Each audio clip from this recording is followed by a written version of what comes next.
Hi everyone, I'm Jim. I'm Brian. And I'm David. And this is our E-tivity presentation, which will hopefully get you all up to date with William Bridges' model, which explains how we change when faced with organisational changes in the workplace. Bridges' model is composed of three core phases, which we will explain. But firstly, some background knowledge of our organisation, Bankwest.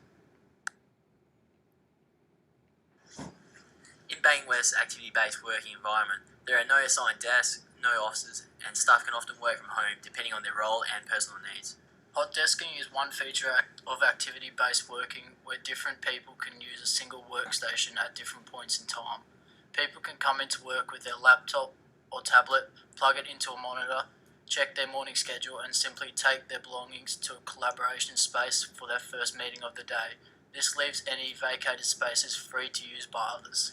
Hot desking results in time savings, space savings, and improved communication as teams can work together anytime, anywhere, as long as it fits the nature of the work required, much like how the UWA libraries have noisier group study areas and quieter personal study areas. Not only that, but at Bankwest, people are encouraged to sit in different areas during the week to give others the chance to move around and fuel their creativity. Simple, right? But it wasn't always like this. Stage 1 of the Bridges model is about the ending phase of an old process or practice, whereby attitudes of disengagement, disidentification, and disenchantment form amongst employees. Once upon a time, in early 2012, the Bankwest building was like many other professional workplaces from the late 1960s that heavily featured action offices or cubicles. Whether or not employees liked the idea of being penned into smaller spaces with modular walls, the proposed hot desking change especially affected those who raised concerns and feeling of disengagement.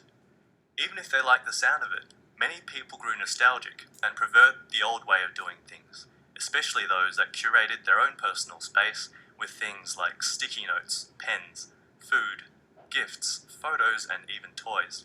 And the change created a sense of disidentification. This resulted in feelings of disenchantment, as there was just as much emotional upheaval for people as well as leaving their physical comfort zone.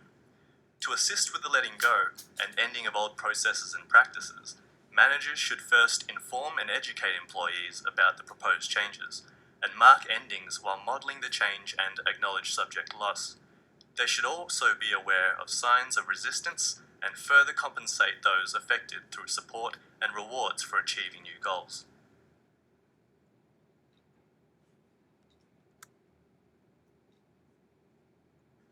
Stage 2, the neutral zone, is associated with feelings of disorientation, disintegration, and discovery amongst those experiencing the change through the transition from the old to new state.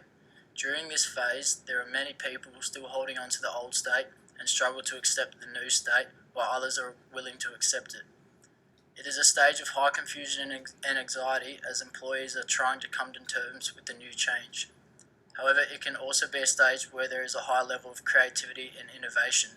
Managers can assist in the transition from the ending phase to the neutral zone by using metaphors, using temporary systems, strengthen connectedness, and foster creativity. For example, certain teams are encouraged to sit in particular areas to improve communication levels. On the other hand, this led people to ask, what's the point of hot desking at all then? People that required standing desks for health reasons were relatively vocal about being asked to move. Managers had to respond by enabling a culture of openness, trusting employees to be considerate enough to cater for others when required.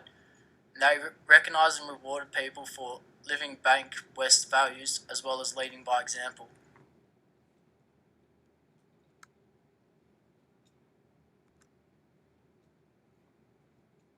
Stage 3, the new beginning.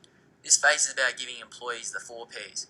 Purpose of the change, a picture of what it looks like and what will be in it for employees, a succinct plan, and encouraging employees to be part of the new change.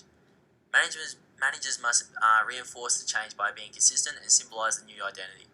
At Bankwest, this involves senior managers to lead by example and sit on different floors to show that they were supporting the initiative. Also, managers should reward and celebrate success. This can include management taking their staff out for drinks and dinner. This acts as incentives for compliance to the change, which can increase employee motivation and acceptance of the new beginning.